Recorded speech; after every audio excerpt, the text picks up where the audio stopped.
Merci de nous rejoindre pour une nouvelle édition, mesdames, messieurs, et bonsoir. Depuis octobre 2020, les visites de la CEDEAO au Mali s'enchaînent et se ressemblent toutes dans la mesure où elles visent à mettre la pression sur les autorités de la transition. En presque 10 mois, c'est autant de visites que la mission de la CEDEAO sous le leadership de Goodluck Jonathan, médiateur de la crise au Mali, a effectué dans le pays.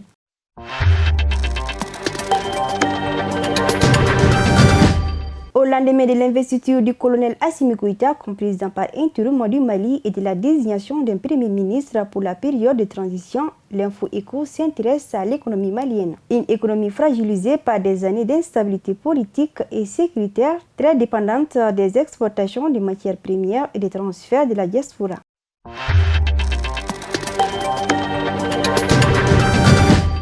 En RDC, alors que l'état de siège a été instauré le 6 mai en République démocratique du Congo pour lutter contre les groupes armés, le Premier ministre a de nouveau demandé hier 7 juin la reddition des dizaines de groupes armés qui déstabilisent l'est du pays, où la société civile de l'Uteri a pointé les limites de siège depuis plus d'un mois.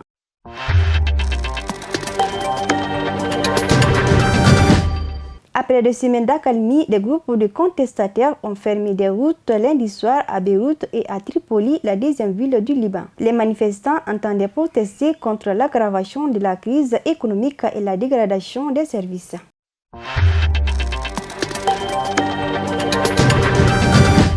Clôturons cette édition en Haïti. Sans fixer de nouvelles dates de scrutin, le Conseil électoral provisoire de Haïti a annoncé que le report sinigé du référendum constitutionnel initialement prévu le 27 juin est motivé par les difficultés à rassembler et former les personnels vacataires. C'est tout donc pour cette édition. Merci à vous de l'avoir suivi. Merci également à la régie et passez un excellent moment en compagnie de nos programmes. Bonsoir.